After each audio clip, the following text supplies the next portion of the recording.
Hi, Urban Laughter. Welcome back. Shut up. Don't make your face like that. Knock it off. That was suddenly real chipper. It was. I wanted to perk up. I'm like, y'all, what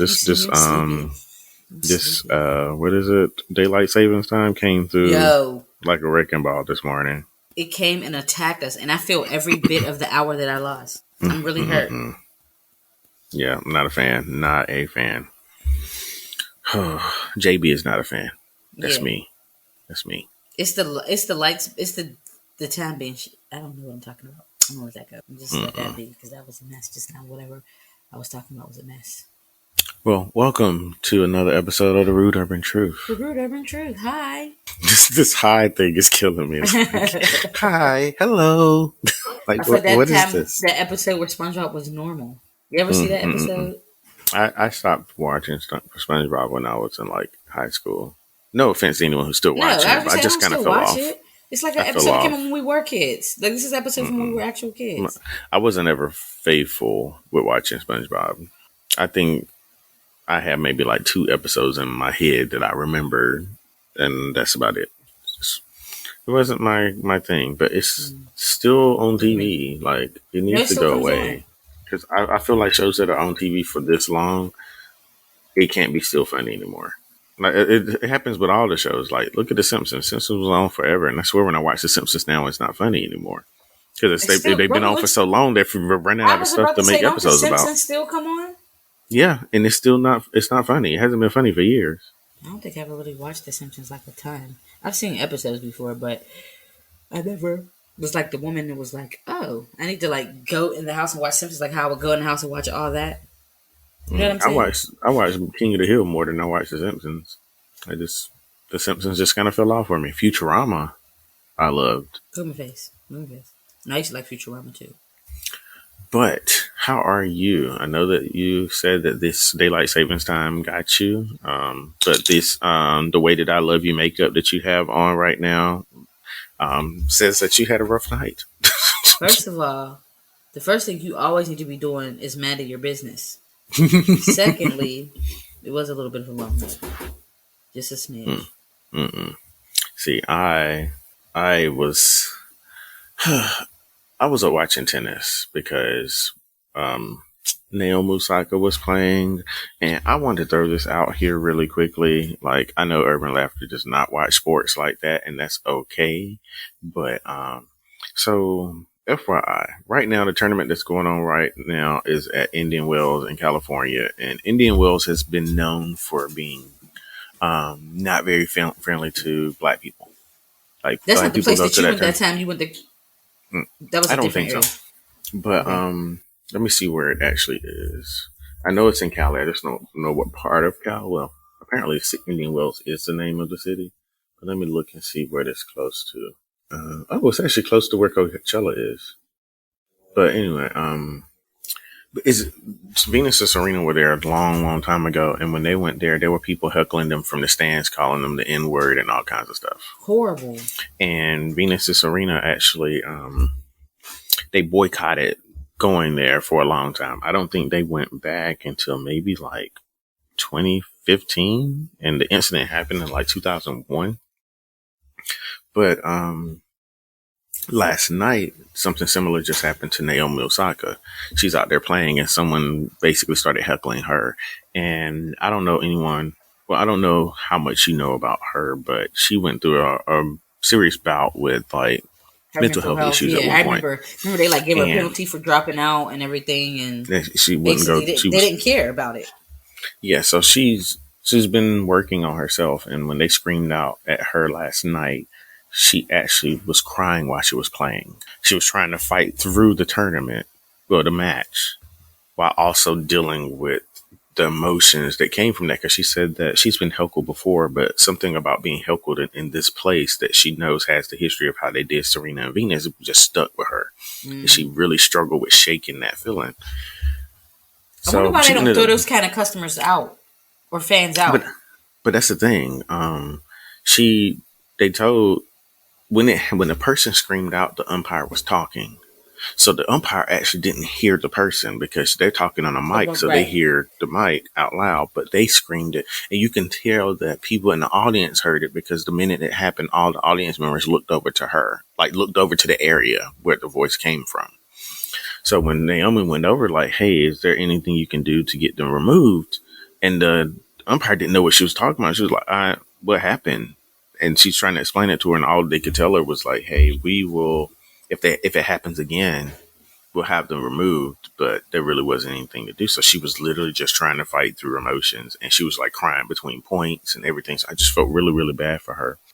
But it just shows. And the thing is that you saw that. So I know when the umpire goes back now, they'll be able to see it. Like, can't they retroactively ban this person? They already told you what time they on. Probably not. Because the cameras are not in the audience. They're not pointing at the audience members enough for them to be able to tell where this voice came from. That's just not how it works. And that's just like saying somebody screaming out in a basketball coliseum and them being able to find this person after the fact to figure out where the voice came from. Yeah, to remove them. The most that they could probably do is the most they probably could have done during the match was try to see if they can ask people in the area if they know who was the one who did it. And then that's going to be, it's going to be dependent upon if those people are willing to say something. Because, there's a lot of times I know I've been in situations where people asking questions. I'm like, I'm out of my business. Mm-hmm. Because I'd be the one to end up saying something and then get kicked out somehow. But I saw it was painful to watch because she's still trying to get back in the swing of things and just knowing that there are people out there still being just as hateful. Because at first when they screamed out, I thought that it was about, she was playing someone from Russia. So you thought it was and I thought that they were, but then seeing her reaction to it, I was like, no. And it ended up, they specifically said Naomi Osaka's name when they did the heckle. So they wanted to make sure she knew that they were talking to her. Yeah. And I personally think that a lot of people, especially a lot of white people, have been looking at her crazy anyway, because one, she's been very vocal about her bouts with mental health and things like that. And two, she's called out a lot of the issues that's been happening in tennis. And a lot of people feel like, well, you chose to play tennis. This stuff comes with it. And it's like, well, it doesn't have to happen. Right. That's what I was going to say. This stuff doesn't have to come with this. And the reason it comes with this is because people like you are bystanders. And that's why bystanders are just as guilty as the people who are committing to prejudice and heinous acts and hateful acts. You're just as bad because you sat there. And then they already were upset with her because, last year she was actually, every time she did a match during I think maybe it was Australian, maybe it was US Open. I don't know which one it was. Mm-hmm. Actually, it wasn't last year. It was the year before last. So beginning of COVID, when they finally started play again towards the end of the year. Every time she did a match, she had a mask on that had the name of someone who was killed by a cop. So, I do remember that. I remember that. And a lot of white people feel like you're an athlete. Just you need to shut up and play. No, but athletes most of the time, a lot of times, are black people who feel stuff. These are human beings. That's when they say like, "Oh, we're appointing these justices," and these are human beings. There's no way all of us have bias. Every single person. So don't tell me that they're going to come here and they are human beings and they feel weight, and some of them are prejudiced too, as we've clearly learned. We already knew this, just FYI. It's people who experience this isn't new to us. Right. We knew what it was, but now everybody else is starting to like open up their eyes to it, or at least acknowledging that they see it, because I don't think people never not seen it. I think people just chose to willingly ignore it, and now willful ignorance is getting old. So it's up to watch, but I can only imagine. Like she said, it's not even just that she was heckled. It was being heckled in this space that was triggering for her. Because I don't know if you watched the video when what happened with Venus and Serena, but it was awful. It was really bad. Like they were just saying all kinds of stuff, and they're literally, because they were playing against each other. So it was just like they were both getting it from both ends. And literally after that, they said we will never play here again. And then the WTA tried to force them to. They started trying to say, well, if you don't play at this tournament, because this is one of the big tournaments that isn't a major, we're going to fine you. And they basically said, okay, so what's the amount? I'll write the check.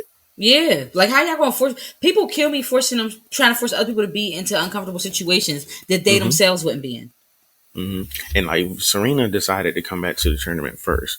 And when she did, she said that this was for me. It wasn't for them. Like I wanted to be able to tell myself that I could do this. And when she walked on the court and started crying. like, soon as she walked out on the court, she just started crying. And then I remember them interviewing Venus afterwards because Venus didn't go back that year. They interviewed her and she was like, that's good for her. Basically, that's good for her next question. Right. Because that was the decision she made. Just because she went back doesn't mean that I was going to automatically go back. And I think Venus didn't go back for like another 2 years. And I'm glad she made that. It's still not a priority for them. Right. It shouldn't be a priority for them. And I'm glad she made that decision in a sense because I also be feeling like this sometimes too. Like, stop tying them together. They are unique individuals. You remember when they were kids, like they were like treating them like twins. Because at one point I thought they were twins. Then I was like, oh no, one's actually older than the other. Okay, so they're not twins. But like, kind of like how they was trying to do Chloe and Halle. They immediately broke off into individuals because they were starting to get lumped in together. Yeah, because one of them wanted to. They still, even now on Blackish, I mean Grownish, Chloe and Halle play twins. And I think it's great. I feel like for the coin, it makes sense. But as an individual, it's like, look, there's nothing wrong with being twins, but we are completely separate entities. I am older than her. Let me be that. Right. I agree. Anyway, I just wanted to say something about Naomi. I feel for her. I've always felt for her when it comes to that type of stuff. I have my gripes with everybody, but she doesn't deserve some of the stuff that they're doing to her at all. And I hate to know that. I feel like her tennis career will probably be cut short because it's stuff like that that's making her not enjoy what she's doing. Right. And we know from being in corporate America, if you don't enjoy what you're doing, then you're not going to want to stay there. Next thing you do is leave. Anyway, let's go ahead into the Rude Quote. What you got for us this week?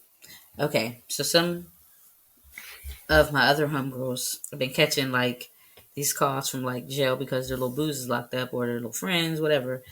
They are catching them like Pokemon. Stop catching these jail calls like Pokemon. Gotta catch them all. Like, it's okay. You can miss one. I mean, I know they need support. I have a brother in prison. The support is needed. But like, you ain't gotta catch them all. They really are catching them like Pokemon. And it didn't hit the way it was supposed to hit. But that's all right. Well, you know, my I left you all with that quote that I saw on Facebook.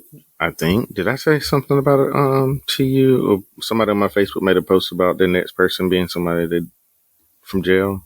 Did I send that to you? I don't know, but I feel like you did send it to me because I feel like I got an attitude and told you to log off. So I don't know why, but my stomach is angering up again. My stomach's getting me all over again with you. It's I want a jail boyfriend. At least he gonna call every day and talk about our future. What? How I disconnect from this? I'm trying to. Oh man. I'm like, okay, so how I get off this? Okay, so I have somebody for Black Magic this week. Oh, who you got? His name is Brandon Harris. Very interesting, inspirational story to me. So the kid is from North Carolina. He went to, he grew up in Maryland, but he went to a college in North Carolina.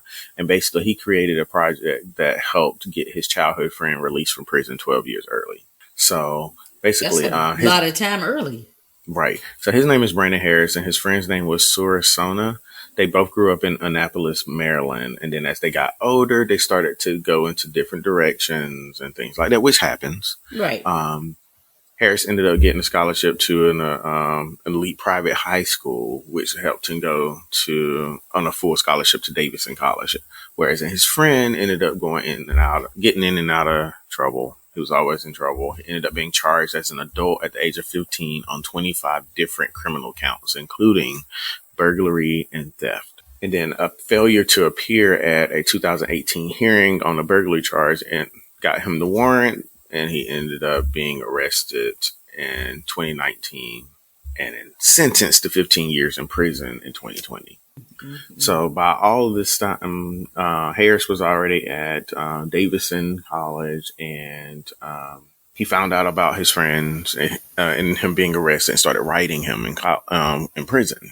Mm-hmm. And to learn more about him. And then he ended up doing his research project around telling stories of people that have been incarcerated, but in this particular instance, it was basically surrounded around his friend. And that he said, like, originally he wanted to do it on multiple stories, but he decided that this was the story he wanted to dedicate all of his effort and time too. Well, he gave the project the title Telling Stories of the Ignored and Forgotten. And it says that the project culminated at the end of the semester with a 2-hour Zoom presentation highlighting his findings and giving firsthand accounts from Sona about his experience. He also interviewed the people that were victims of things that his friend did. Okay. So it was a well-rounded thing. It wasn't just to talk about him. He got both sides. Right. He got both sides. Well, his presentation caught people's attention, and then in December 2021, Sona's lawyer petitioned the court to re-examine the 15-year sentence. And then he used Harris's findings during the February 8th hearing. When he argued on behalf of Sona that while his friend had made bad choices as a result of a turbulent upbringing that included poverty and instability, his choices weren't indicative of who he is as a person. And the judge agreed and released Sona on the day of the hearing. So he was 23 years old when it happened, and ultimately was let free 12 years earlier than the sentence that he was given. So to me, I just like how this story was. Like, this is one of those instances where you kind of look back and a lot of people start doing well for themselves, and sometimes they just kind of leave behind the people that they grew up with. And in this case, it was like, that I'm now in a position where I can help somebody, and this is how I'm going to help them. And he could have gone through this whole thing and it may not have done anything. And that's an option. But in his case, his effort actually produced this result of getting his friend out of prison early. So I just thought it was a nice story to hear. And they had a picture of them that they took outside of the courtroom after his friend was released and everything. It was just really nice. So I just wanted to highlight that. So shout out to Brandon Harris and Sona, since he's free. Hopefully he's taking the necessary steps to try to get himself in a better situation. And, hopefully this story is presenting a lot of opportunities for that to happen, because, when viral stories happen, that brings attention to the people. And hopefully this is going to give him the opportunities like getting a job, because we know a lot of people who get out of prison struggle with that in the beginning anyway. Just getting adjusted. Yeah. So, and not to mention the employers who they say, oh, you get a second chance life, but there's a lot of employers who are like, and leaves them in low wage jobs, making it hard for them to get out of poverty. Like, it's a whole thing. Yeah. Well, I thought that was pretty dope. And pretty dope. So, let's go ahead and get into Rude Talk, because I have some things I want to talk about. Do we want to talk about Rude Talk? I'm looking at these topics. I'm getting mad already. But okay. She didn't even give you a dance this time. She just I did, sorry, y'all. Rude Talk. Rude Talk. My dance today is like I got pom-poms. Okay, so we're going to start with some actual news. Not a lot of it, just two things that I came across, and one of them I wanted to speak about. Have you seen the stuff that's been going on in Florida with this Don't Say Gay bill? Yeah, I have, unfortunately. So I want to make sure that I don't miss anything. Let me do this so I don't miss a beat. Yeah, I want to make sure that what I'm saying is accurate. Okay, so this bill, the Don't Say Gay bill the name is something that has been given, but the name itself is called the Parental Rights and Education Bill. The bill states that lessons about sexual orientation are banned outright in kindergarten through third grade. It also prohibits lessons in other grades unless they are age appropriate and developmentally appropriate. It says the bill supporters say it strengthens parental rights by preventing teachers and school staffers from withholding information about gender issues, because a part of this thing is that if a teacher identifies or finds out that someone is gay or identifies as something that isn't straight, then that teacher is then obligated to tell the parent but they want them to make sure in the perfect situation in their eyes, if they do this, they would be putting themselves in a position where they can create a safe space for this child and this parent to have this conversation. What if the parent already knows? My thing is, some parents are really good parents and have really good, healthy, developed relationships with their kids and already know. Because. And what if they don't?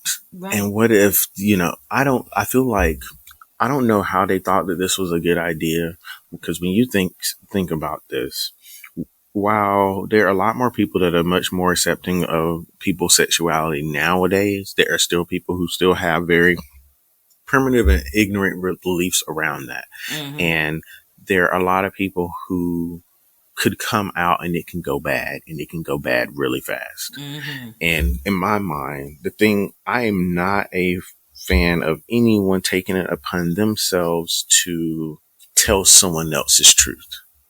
You allow that person to tell their own, especially when it's a child, because I know firsthand how difficult that conversation can be, how traumatizing the whole conversation and the realization of that being who you are can be. And then in this particular instance, they are basically saying, we are going to do this. And it's just not okay. It is not okay. And then I'm friends with this guy on Facebook. We actually have his book. It's called All Boys Aren't Blue. Mm-hmm. It's basically like, I don't think it's an autobiography, but it's basically autobiography-ish. Like, it's based on his life, but fictionalized. And the book made a lot of moves. Like, it's gotten really big. It's won awards and everything. But then because of the attention the book has gotten, that means that a lot of white conservatives have come across this book. And now this book is being banned in states. Right. Because they don't want kids to read it because they're talking about the content. I'm like, okay, so I've read plenty of books growing up that were not appropriate for me. The thing about a lot of those books is that they're still the truth. There's still a reality that I feel like a lot of these extremely conservative people, or not even just extremely conservative, just these ignorant people, seem to believe if we don't have these conversations, then it's not going to happen. Right. And it's not how life works. Right. Hell, people did dare all their lives. That don't mean that they didn't dabble in a little something here and there when they got older. Right. I'm just saying, like, some people will probably stick to that, and there are other people that still want to experience the world. They want to know things. They want to learn things. And a lot of that stuff is trying. It's almost like they're saying out of sight, out of mind. Yeah. If we can pretend like this stuff doesn't happen, then it's not going to be a thing. It's just like here in Texas where they passed a law about, what was it? Something related to transgender youth. I don't know. I'm going to have to look it up, but because that pissed me off too. I'm like, out of all the stuff that y'all could be trying to pass legislation for, this is the stuff. Oh yeah, it's called, they're basically trying to make it a criminal offense for a parent in a way to be supportive of their transgender child. Doesn't mean that this transgender child is about to go through any type of gender reassignment or anything like that. But the identification of that child being transgender is automatically prompting an investigation into the parents to see if there's child abuse happening. Like, how is that? Not that this parent couldn't be just doing this to accept their child for who they are, but somehow this is supposed to be rooted in some type of abuse. Yeah. I have never understood. I can't understand why so many people feel like they need to be so concerned about what is happening inside someone's pants. Like, this child identifies as transgender. I don't even think it is legal anywhere to have a surgery at that age. So they couldn't do that if they wanted to. Right. And a lot of parents are not even encouraging the surgery. They're just encouraging the fact that I'm going to accept my child for who they are. Yep. And Texas is saying, nah, because you accepting them for who they are is clearly rooted in something. Like, why would you allow this? Like why would you? How dare you accept your child? Right. It's just crazy. So there's so many parents here that are just so outraged by the fact that they're really trying to regulate how they accept their children. And it's audacious. It's insane. Not? Like, this is purely audacious. Like, it's been really, really ticking me off that people are really doing this. And to kids. To children. Like, if you want to find a way to traumatize a child more than their own personal experiences will, this is how you do that. Right. Because as a kid, there are a lot of stuff that kids deal with. I mean, we know. We've lived life as a child, and there are some things that we've gone through that have stuck with us. Imagine one of the things sticking with you is something that's being imposed by the government because of who you are. For absolutely no reason. All you did was exist. Like, imagine Exactly. all you did was existed. exist. And somebody was just like, we gotta put a hold on that. We know you're out here just living, but we hate it, and we want to stop you. Right. Nothing crazy.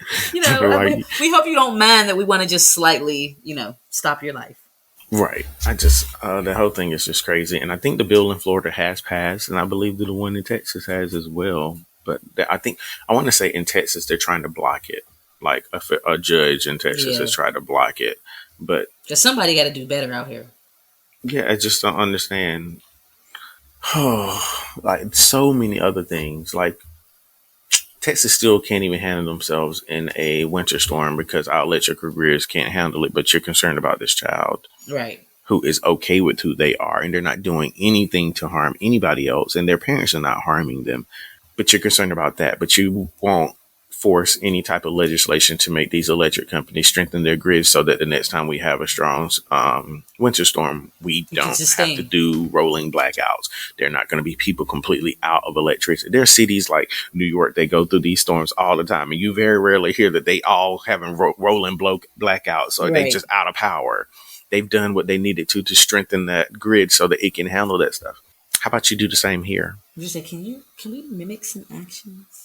I mean, because what was it? Last year we had the snowstorm that had people without power for weeks. Yes, and Ted Cruz decided to go to Mexico. Him and his wife recruited their rich friends because, like, why would we stay here and be cold like the poor people? Right. And then we're approaching winter, and people are like, "Oh, has anything been done to the grids to prepare for that to happen again?" No. Nothing happened. They didn't do anything. They didn't make any efforts. And then, they were just content with being able to send $1,500 electric bills to people. I'm being smart, but yeah, that's what happened with us. We got crazy electric bills here in Con Ed, but people like to always say, "We really don't understand because it doesn't happen there." And then the newscaster goes, "Well, last year when this happened," and I'm like, "Last year when it happened in the place where it don't happen." Yeah. Mm-hmm. And then this year we got snow again. So anyway, but I just want to talk about that. And then lastly, one thing that we have been vocal often on the show where, we've acknowledged that Nicki Minaj is talented, but sometimes she just is a little bit problematic. What she did now? Well, this time it wasn't something she did. It was something that she kind of talked about. She did an interview with Joe Budden, I think on his podcast or something. And she was talking about Nicki and Joe did a podcast together. Mm-hmm. And she's read him down before. Yeah. They've had their issues. They must have squashed. They had to squash it. Yeah. But she went on there and she was talking about butt shots. Because she's never truly talked about it. She's wrapped her out and make it like it was a joke and stuff like that. But never really went into it. Yeah. And she finally did open up about the butt shots that she's had. And my wanting to talk about this is not because she had butt shots. I really I was gonna say, I was wondering where you was going with it. You see my face, like you never talk about this. Like, what you about to say? Right. It was nothing about that. It was what she said was her reasoning for it. And when I say that, it's like we've talked about that there's a pressure, especially for women, to look a certain way, to be a certain way, to be successful. We have ideas of how they're supposed to act in the corporate setting as opposed to white people. There's always certain restrictions and parameters around Black women that other races and other sexes don't have to deal with. So she was talking about, well, one, she admitted that her procedure wasn't done by a professional, which is scary. Very scary. I thought she was going to. But this was before she really got big. This is when she was really starting to get on a budget. Yeah, you ain't had the money to pay for sometimes you don't have the money to pay for the quality, which is how these off brands come up. Mm-hmm. And she was basically talking about how she felt pressure from Lil Wayne and others because they would casually say certain things about how women looked a certain way in the rap game, or they needed to look a certain way in the rap game. Kind of like and I'm sure they used Little Kim as an example because, at one point she was really the only, outside of Missy, the only Black female rapper that was still consistently releasing things. There were other ones out there, but they didn't. Yeah, because I was going to say TLC was out there, right? But they also weren't like those, I feel like Lil Kim kind of started like that sexy female rapper this situation. Not saying that Missy them weren't sexual, but they weren't like No, it was sexy. that was a part of her image. But it was like Biggie made. Did you ever see those little things? It was like Biggie kind of helped her inspire to bring like that more sexy side out to like draw men in and make people like listen to her. Like sex sells. Like that was basically what it was. Like a sex sales approach. And TLC wasn't doing that. MC Light absolutely not. Like, you know, some of the, like you said, the female rappers who were out at that time were not doing that. So when Kim came out being like sexual, like the opposite of the other girls who were just rapping, it was totally different. Like, yeah. So she said, crazy. I kept on being around Wayne and them. She said, Wayne, you know, at that time, Wayne was talking about big booties. Wayne would have a chick in the studio every session. They were his muses, and I would be around them all the time. I was like the little sister, and they would say this is what you're supposed to look like in rap culture. And I didn't look like that. And she said, she basically used this as an opportunity to try to highlight, you know, the problems with that. But she did go on and say, she said, to a young girl, an up and coming rapper or anything like that, when it's someone like Lil Wayne, it matters. So even if they're joking, they don't know what that person, to an extent. That person is in there with them is not finding it fun. They're probably internalizing a lot of this stuff, thinking that, okay, they're joking about this, but how much of this joke is true? Right. And they always, people say all the time that there's a little bit of truth in every joke. Yeah, my mom says a lot. She's like, behind all sarcasm is some truth. That's true. Yeah, and a lot of people, you know, took to social media and they were blaming Lil Wayne and stuff like that. And that's not where she was going, I'm sure. I don't think that's what she should just. Yeah, you know, this was her truth. She knows. Right. I don't think he would have ever come to her and say, "Look, you need to do this." Yeah, because they love her like a sister. I don't think they would. But the conversations around that, whether they are intentionally saying things to do this or not, they're going to influence her decision to want to fit this image that they're saying is supposed to be the type of person, in their rap game for women. Like it's like they're inadvertently saying that your skill isn't going to be enough. Right. You have to have an image for people to buy into. You want to be, you got to be like this sex vixen. Right. That's true. And as a woman, we do go through that. Like even the most confident of women have had someone say something to them where they kind of like second guess themselves. Like, wait, you know what? Even though you present, and they might be laughing with you in that moment. So Nicki probably laughed and go like, "Shut up, stupid," like and laugh. But in reality, she was really holding that stuff in. Like, damn, maybe I should get bigger chest, or maybe I should get a bigger butt. Like maybe I should. You know, or if it's something that you already been self-conscious about and you haven't told anyone and someone else points it out, it's like, damn, maybe I should try to get this. So yeah, so I can get it. Doesn't take much to start getting, for certain comments to start getting in your head.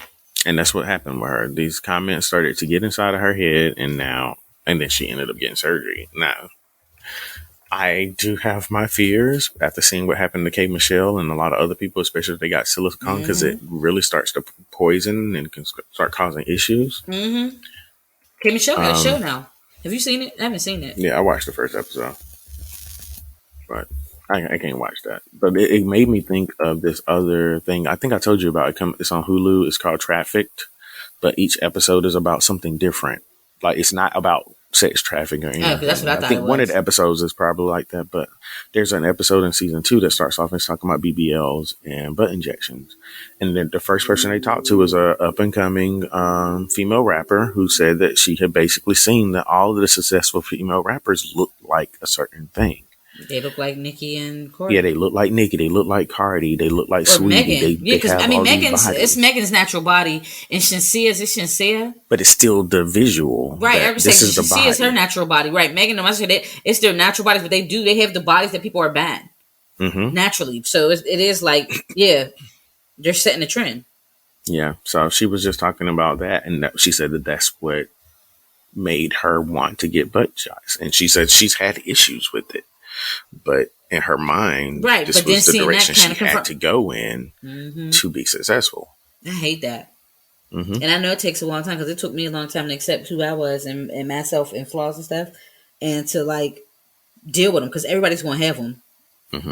It's like everybody has something they're self-conscious about. But it was like learning to cope with it and learning to like really deal with it and not let anything like get you off your A game or pivot off because if you go by what everybody say, child, you'll be going crazy because somebody always is going to have something to say. No matter what. It's going to always be somebody to say. And in this day and age, it's too many people with something to say. You got to find a lane and just stick to it. It's super hard, I know. Especially for these teens. Like, I can't imagine being a teenager. And like when I was social media was like getting big, I was kind of like in college, kind of already a developed woman and kind of becoming who I was. So it wasn't as easy to sway me, but I couldn't imagine it being 13, 14 in this era with like Right. seeing all that. Like I'm seeing kids. I had one of my homegirl sisters. Her sister's so young. She was a kid. You remember when you was like young, like 10, 11, you'd want to have like a sleepover and like your friends come over and y'all eat candy and popcorn and y'all do dumb stuff, you know? This kid's now, she's like, oh, I want to go to Miami like the women on TV. Like, you, Miami? Like, what? Like, they want to go to Miami and go. And I'm like, Miami's not even really for kids. Like, is it? I'm speaking to someone who goes without kids all the time because I don't have kids, but I don't remember Miami being a family-centric place. Like Disney, maybe. Disney World and in Orlando. Yeah, Miami's very adult now. Yeah. I'm saying, to me, Miami gives me, like, you need to be grown here. And I'm thinking, like, why do you want to go to Miami at 11? Like, what? But I get kids like nice things, and some of these kids are exposed to more than others. But I'm like, that's oddly specific that you want to go to Miami and you're 12. That's really right. Like that has to come from or 11. Yeah, like we used to have sleepovers at this age. Like we'd have a cute little sleepover, a fun little party. I've seen little girls like 12, 13 getting like full on photo shoots, faces beat, like, and that's their parents' decision. And I'm not saying it is what it is. You do what y'all want, them or y'all kids. But at the same time, I'm just like, wow, I could not imagine being a kid now. Like, these girls are like aspiring to be baddies. They're not able to be kids. They're not able to be kids. They're aspiring trying to grow up. Trying to grow up faster than they need to be. Yes, and you're a kid for such a short amount of time. Such a short amount of time. Well, I'm going to transition us into something that I thought was I just want to know your feedback on this. I came across this post about entitled family members. And I know that I have had some family members that felt like they were entitled to things just because. And some of the stuff I have seen in here just kind of had me kind of shook. So in one particular thing, okay, this person has a family member that wants money. They say, you're so messed up, dude. Are you going to send me some money or what? Like, first of all, you asking for money. Don't ask for money like that. Like, since when do you have a space to be asking for money like that? They said, am I messed up? What's more messed up? The fact that you only hit me up when you need something, or the last time you hit me up, you told me you needed diapers and wipes, but so-and-so told me you just needed drinking money. You need clothes for an interview. I'll mail you your clothes that are here, or I'll send you $50. Let me know what you choose. And they said, I mean, what you want me to hit you up to see how you doing? Since when have I ever done that? We ain't 12. Like, so you don't even see it being, you don't even want to be courteous enough to even act like you want to know anything about the person you're asking for money. I was about to say, like, ma'am, who are you talking to? She said, what are we, 12? Right. Right. Like, and girl, she said, basically, you knew the vibe. Wow. So this person is an auntie who's trying to get books from, it looks like their nephew or their niece, for Latin for her child. So she messaged them, saying, hi, do you still have the Latin textbooks from your first year? They say, yeah, I never sold them in the end. She said, do you think you could give them to, and she put the child's name, she scribbled it out. She needs them for school. She said, sure thing. She said, free? She said, yep. She said, okay, well, when can you drop them off? She said, I'm not back in probably the area until Easter, but if you can pay the shipping, I can send them. She said, you said they were free. She said, well, yeah, the textbooks themselves are free. I'm only asking you to cover the shipping. It won't be more than pounds anyway. So it's still a good deal. The aunt says, no, I won't cover it. You said free. And she said, well, if you want to come up here and get them, I'll give them to you for free. I just don't see the point of making a loss on textbooks I could get 30 to 40 pounds on.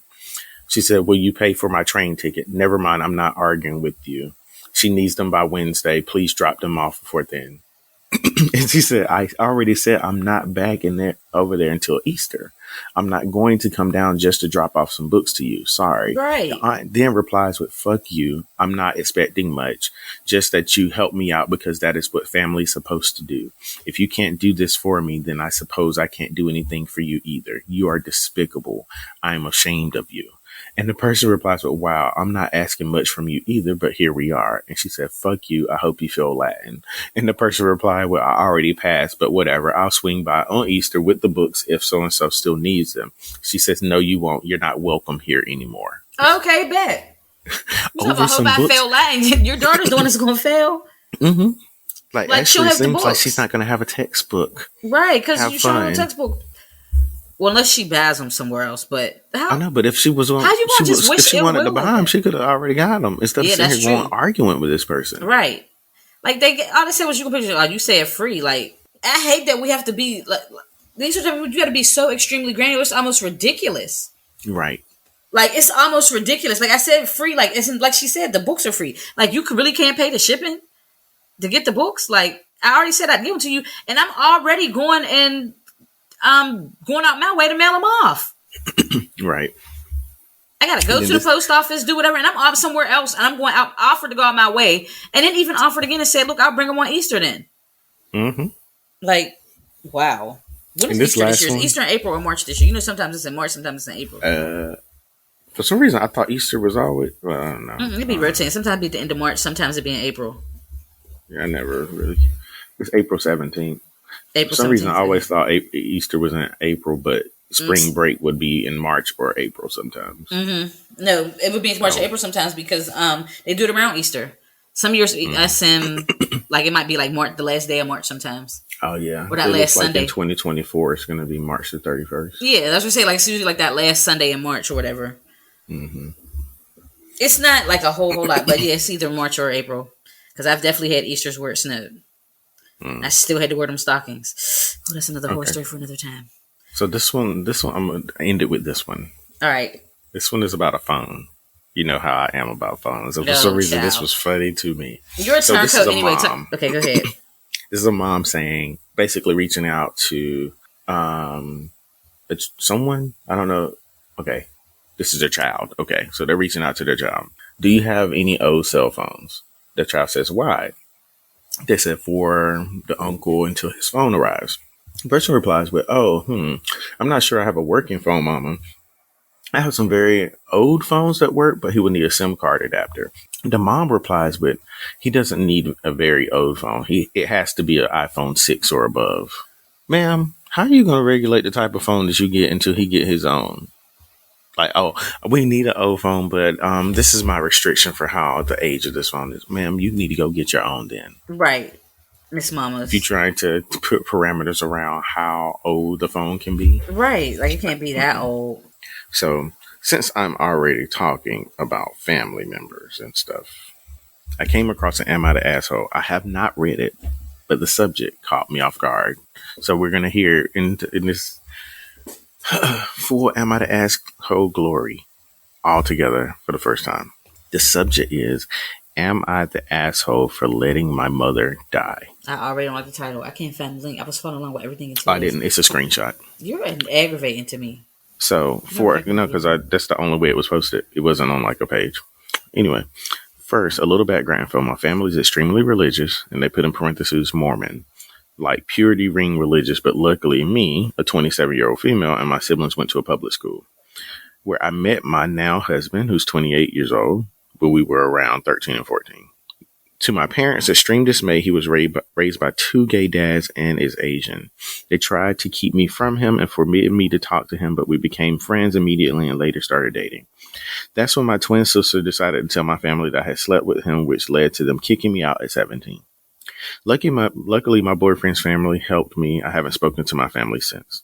Skipping to today, my husband and I have been happily married for 2 years and we have a 5-month-old daughter. Oh, they got a little baby. Then a week ago, I get a call from my mother telling me she was diagnosed with cancer and needs a kidney transplant. My twin sister, who is identical, is a perfect match, but since she's 3 months pregnant, she can't donate. So I would have to do it. I hung up on her. Oh, because she just had a baby. She has called me. Well, no, I don't think it has anything to do with that. No, I mean, like, I was saying because the sister is pregnant. I was thinking out loud, but the sister was pregnant, but this sister already has her child. Like, she already gave birth, so now she's in a position she could reasonably give her mom a kidney because she's already had a baby. Yeah. Yeah. Mm-hmm.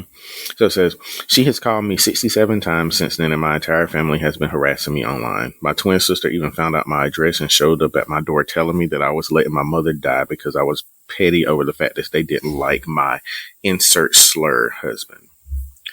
My husband and his family support me 100%, and I think I'm okay with my decision to ignore my mother. But what do you guys think? Am I the asshole?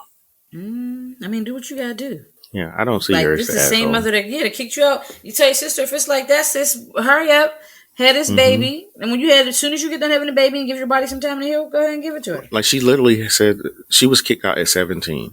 With no She's real proof. 27 now. Right. It's been 10 years where they have not had any type of relationship. And then they call and they do need something extreme. And then even when they're asking for something, they still are insulting her marriage and her husband. And then not to mention, she got kicked out behind a lie. She didn't even sleep with that boy. Well, she said she did. Well, she did. Oh, but her sister... She slept with him, but her sister actually told them. Oh, yeah, that's the part. Okay, see? Active listening. But okay. But still, the fact that your sister even... Like, wow, that's wild. And then you gonna call my husband a racial slur and I'm supposed to get... Girl, I'll send y'all some flowers for the funeral. I hate that, stuff like that. Like... I know, but this is this is a good definition of you reap what you sow. Yeah. You don't have to be that type of hateful person. Per se. Like, that's a big decision. There's a lot of people who, even if that's a big decision and that's a big body change for both of y'all. For you to give that up. And like she said, you haven't talked to him in 10 years, like a decade. And then you come and you ask me, it's like so much has happened in my life. Like, I have a child and a family. And that y'all don't know anything about. Right. And haven't tried to know anything about. And then when my twin sister shows up, she insults my husband. Right. Like, you're not going to insult my husband. Y'all need something from me. So, I don't know. I don't feel like she's an asshole. It's an unfortunate situation, but this is one of those situations where you didn't have to be an asshole. You didn't have to be terrible to your child. You could have just accepted them for who they were and who they were with. Yeah. She kicked Most parents, like, they might not be happy, but they'll sit back and be like, okay, they're really young. They might not make it. But if they do make it, like, you respect that that's what happened. Right. And yeah, she's trash. Kicked her out at such a young age. When she 17-year-olds kicked her out, had to basically live with his family. And they're still together. 10 years. They started dating at 13 or 14. They're both 27 and 28 now. They've been together for 15, 16 years. They ain't going nowhere. Right. But you know, because you wanted to be an asshole, somebody else is going somewhere. Okay. To the upper room. Okay. Well, I don't know about the upper room either, but... You say, I don't know about the upper room either. You say, potentially may or may not. That elevator going to stop at the top and drop straight down. Right. Okay. So, I will... Okay, do you want to do the Uncle Donnie's or no? Okay. We can do one Uncle Donnie. Okay. So, do you want to do... I'm going to give you a summary. Do you want to do the one about the horrible wife? Like their brothers, they married to someone that everyone in the family hates? Or basically a conversation piece about being single? Let's do the awful wife. I was going to say single, but I feel like we can make the single one an engagement post. Okay. All right. So my brother's new wife is horrible. I hate her and I don't know how to handle this. We see them every weekend, but it's hard to get along with her. My mother and my other brother also feel the same way. She's always showing off and is very rude to my mom, telling her she's too old to understand anything. We all love my brother and know it's difficult for him, but this is not right. What can we do? Mind your business. Take a chunk out of minding your business. That's what you can do. Or try to find some time where you can talk to your brother alone. You know, I get what they're saying, but he loves that woman. That's why he married her. But I guess my thing is, how did they handle her being rude to the mom? Right, because y'all went and sat through a whole wedding. Well, y'all may not have sat through a whole wedding, because they could have just went and eloped. But did y'all not notice these things about her before he married her? No concerns. He's already married to her now. You're like, what? Well, it sounds like they don't care. I mean, not that they don't care, but it sounds to me, I get the vibe that she's always been this way. Yeah, me too. But he's chosen to do this. But I'm guessing, as let's say you were married to someone, and that person you're married to was being rude to your mother.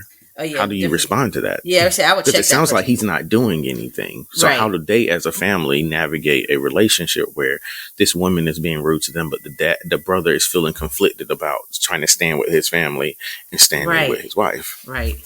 We need some more backstory. I'm thinking, what can they do? I mean, I don't think anything you could do. I mean, like you said, talk to him, mention that, hey, you know, this is how we're feeling, this is how things are going. But I don't think it'll be much they can do. short of avoiding her and having her come to events, which will isolate the brother, unfortunately, possibly. And of course, make him want to take a stand against the wife. Like, oh, y'all hate my wife. You may push him further away. Like, it's always hard with that. It's always such a fine line because it's obvious he loves her. He married her. And it does probably put him in a really bad space. But he do need to set up some boundaries. And it's always hard. I think the hardest thing to do is to stand up to the people you love. Like, you can stand up to a stranger anyway. Like, it's easy. You don't know them. Who cares?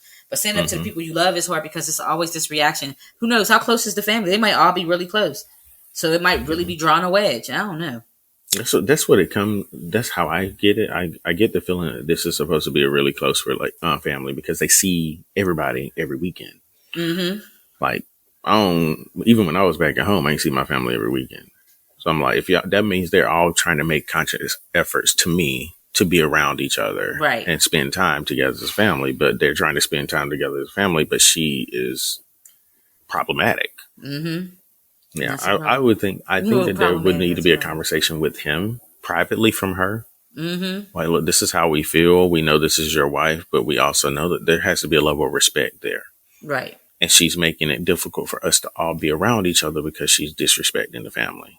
And I mean, he can do with that what he wishes, but at least you can feel comfort knowing that you stepped up. You said what needed to be said, and hopefully he is able to digest that and make whatever adjustments he needs to. So right, and make hopefully he can accept feedback, because sometimes that's a problem too.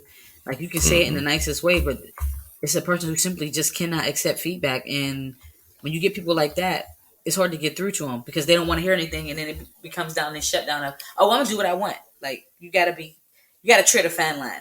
It's always a difficult conversation for real. So but yeah, anyway. But overall, I think they should mind their business. I mean, like, not mind their business like that, but like, continue to do whatever you're doing. I know it's difficult, but it'll be. I'm not doing that because you're not gonna sit here coming in my face disrespecting my mama in my face, and I'm not gonna say something. No. What I'm saying is, like, with them asking what they can do. What I'm saying is, like, they're gonna have to do stuff like without him. Like, when you said mind your business, it makes it seem like, well, yeah, like mind your business and just keep going. No, I mean, like, really mind your business. Like, not even include them in the plans, and like, we're going to make these plans, and unfortunately it's going to have to exclude them. Like, still have the conversation with them, so it's not like corny and it's like, what happened while y'all just fell off. Like, explain like, yo, your wife's kind of rude, she's rude to our mom, we don't want to cause a rift, it looked like you ain't checking it. Yeah, so you're creating a rift because for our own peace and sanity, we can't be around that, right? And you're not checking her, right?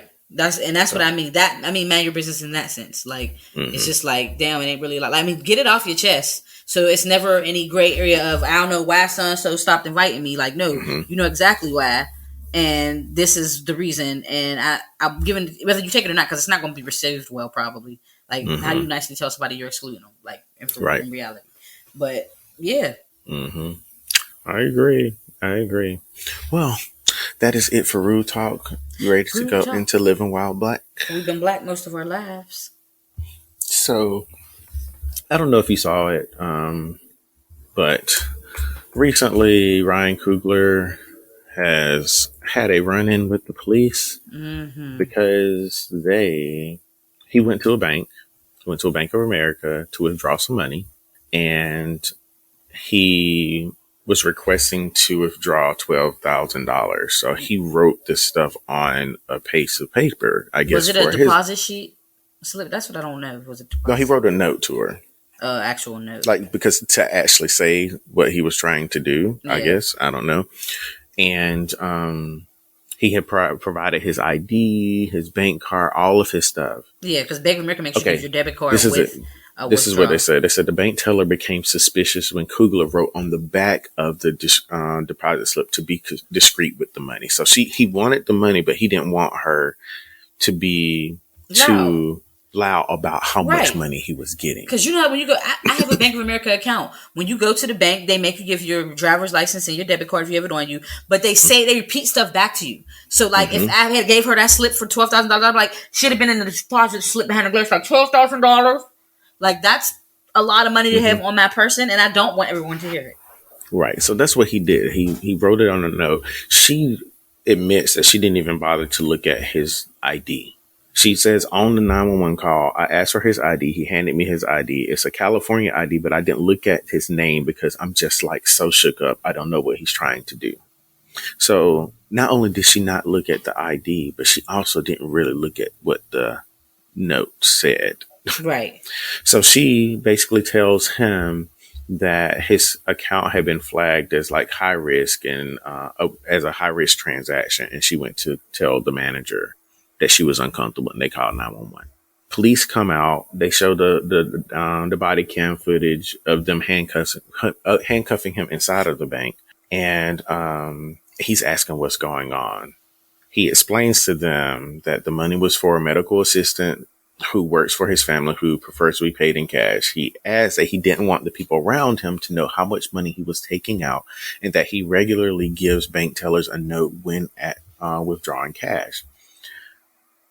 And then this is what he says. She got scared when a black dude handed her a note. If she was scared, she's got to admit that. And that's like his thing. He's like, this all happened because she was scared.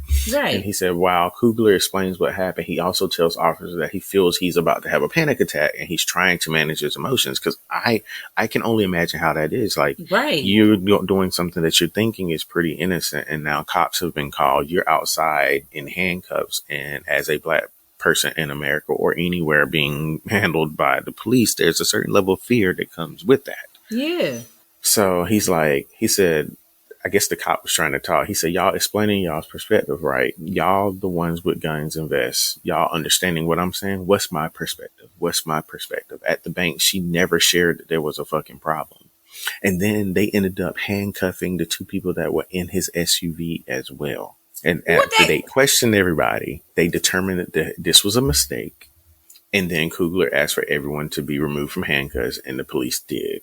And then I guess at one point he was asking for their names, and the officer told him to write it down. And he's like, I'm not reaching in my car for a pen or a piece of paper.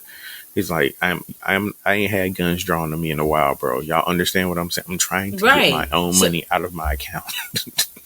So the police wrote down the list of the officer's name and gave them to him. But I'm like, I don't think I'm going to speak very ignorantly. I'm going to pretend like I don't know the type of environment that we've been living in a while. Right.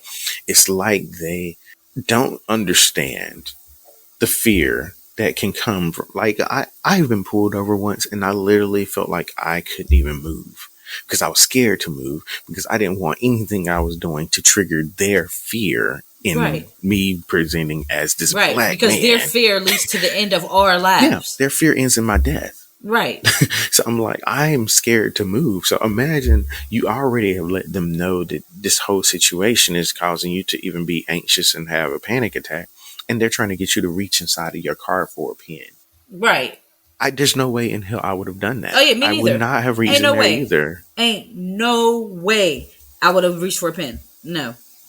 And a lot of people, I've been seeing people on social media, and this is why I want to see what your opinion is here. A lot of people on social media was like, well, he didn't have, like, what did he think was going to happen if he already had on a mask and stuff? And then he wrote this note on the back of paper, since people have robbed banks by writing their demands on paper. But I'm like, all she had to do was read the note. Yeah, because I was going to say, if it was literally said, be discreet about this. I don't, like you said, they usually say out loud how much it is. I've had some that are literally counted in front of me. Me too. That's why I know that they say it out loud, because I've had to take money out sometimes when I'm buying a car. Like if I'm buying a car and I got to add a little cash to it, and it's like, say, like $1,000 or something, and I got to take it out, they will literally say it out loud. Like, why would you say that? Why would you say this out loud? And like, you can hear people behind, you can hear the women behind them glasses.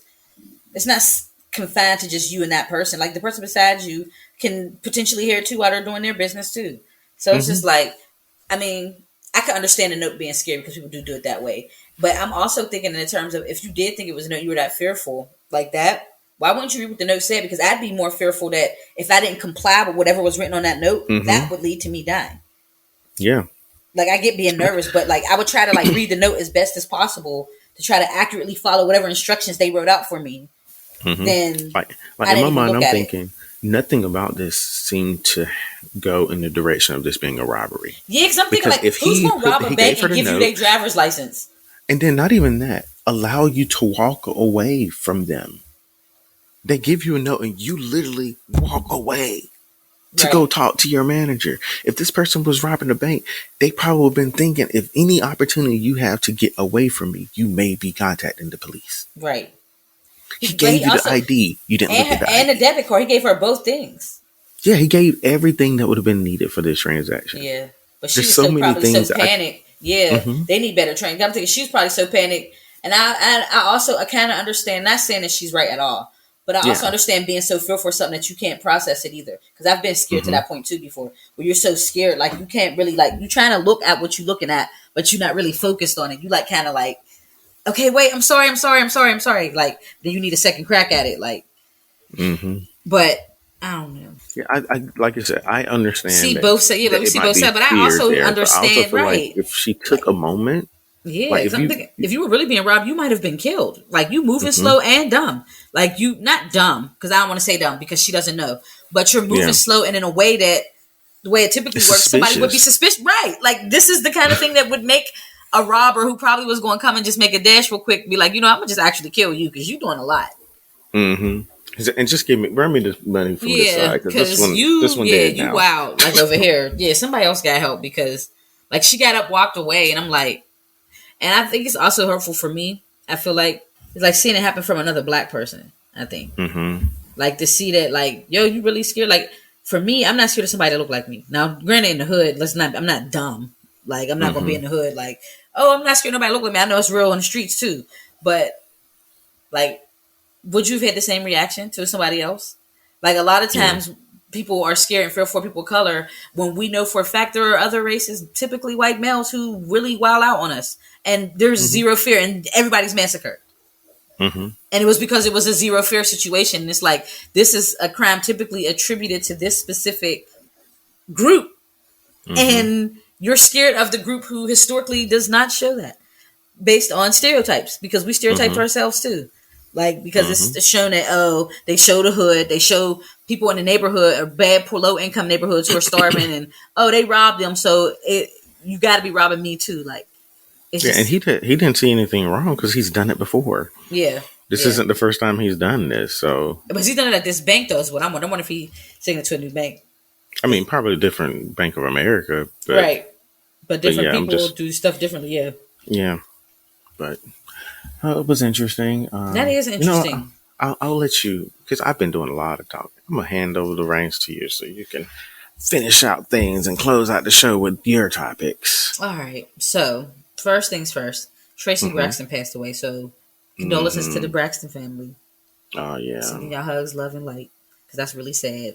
it And is. everyone really liked Tracy. I remember her from the show, like from the reality show when they were doing it. hmm So I feel really bad for them in that sense. I hope everything not works out per se, but just prayers and that they heal. Don't look And like then that. Something was beeping. I'm yeah. Brian has something in the oven. Timer ended, but I do want to speak on this very quickly. I'm sick of people saying, I didn't know she was sick. It wasn't your business to know she was sick. Right.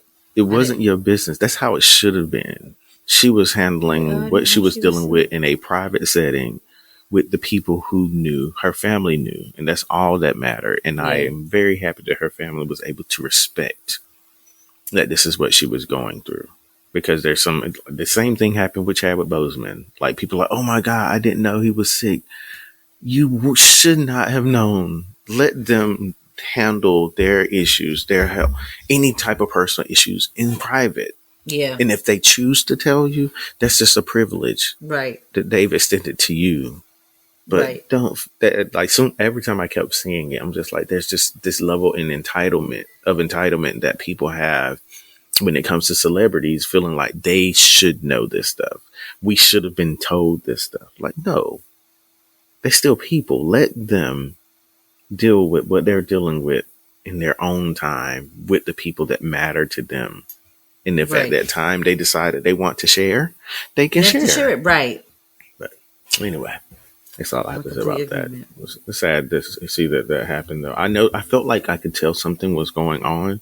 I just didn't know what it was because Tamar had been making posts on her social media for like the last couple of months. And a lot of them were about Tracy.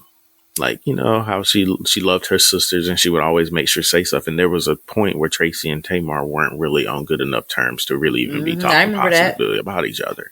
So when I saw that, I was like, they must have made up or something. They might be finally on good terms. And it sounds like maybe what she was going through was the thing that had them realize that life was so much bigger than some of their problems. Right. And that it might be something that they could have worked through.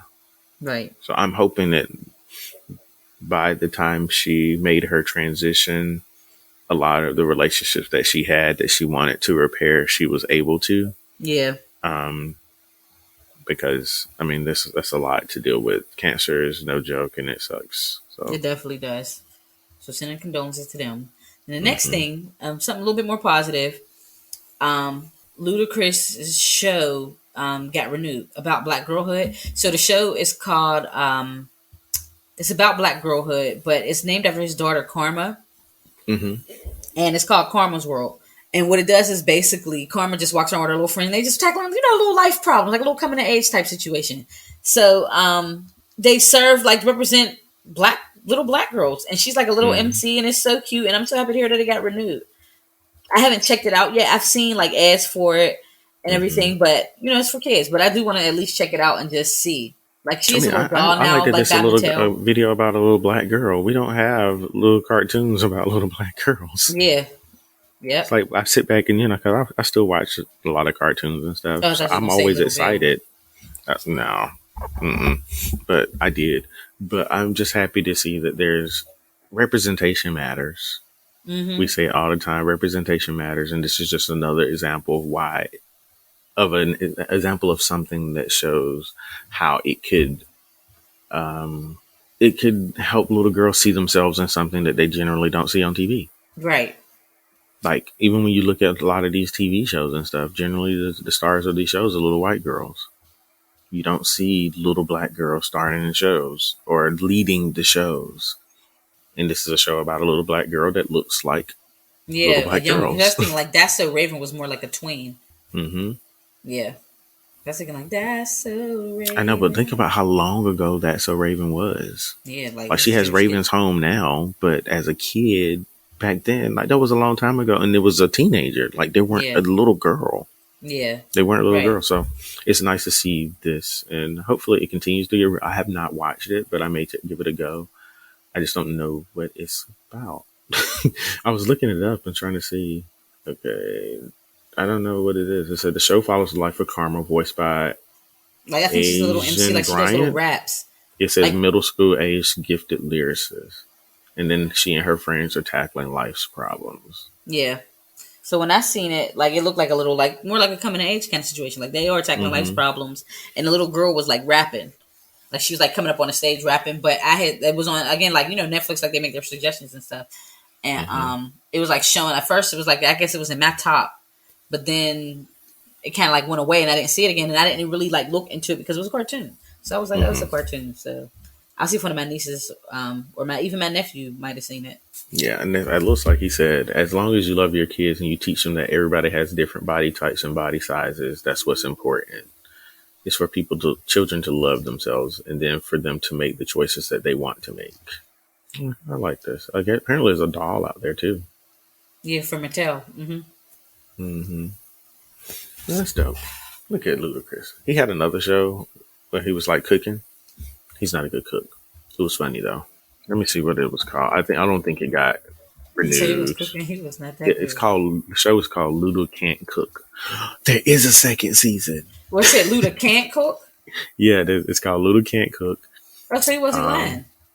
Yeah, he has season 2 dropped on February the 5th. It's only like, it looks like episode 1, he's going to be trying to make Haitian food. Episode 2, he's trying to make Korean food. And episode 3, he's trying to make Cuban food. The episode that I watched, he was trying to make an Indian dish. And his mom came to the restaurant to taste his food. He was so proud of what he made, and he did well. It was just the process of learning how to do the stuff that he struggled with. Right. His mom said, listen, he comes on Discovery Plus. So anyway, look at Ludacris doing things. Well, that looks like we may have reached the end of this episode. It looks like we. So I was gonna sing again, but Mm-mm. I So won't, I'm cause assuming that I ate the outside of these Juniper vocals, there's nothing toothbrush. else that you need to leave our listeners with today. Nothing besides my Pepsi and Oreos arrived. I've Okay, been well, getting my I'm going walk to. on. I've been doing a hybrid in person, just so y'all know. That's part of the reason we didn't have an episode last week. I was completely exhausted to get back to like what life was pre-COVID. I don't know how we did it, y'all. Mm-mm. I don't know how we did it. I was in my mind like I used to do this every day and wouldn't think about it at all. And now I'm like, oh, please Mm-hmm. help me. I mean, like completely like exhausted, like a kid. Like I'm talking like some nights barely could get out of my coat. Tired. Mm-hmm. It's pathetic. But I got to Well, I'm shake going to back. leave y'all with this. This is another one of them fuck them kids moments. And then you This sitting there with that person went robe, you on. look like somebody's aunt. Somebody went on Twitter and said, "My daughter asked why she can't just quit school, and I told her it's against the law and they'll put me in jail." And my sweet, sweet child looked me in my eye and said, "I'll visit you." I'll visit you. Mom, you can go to jail. I will visit you. Oh, get your bad kid out of here. Right. So with that I'll said, visit you. guys, we will talk to you all next week. Bye.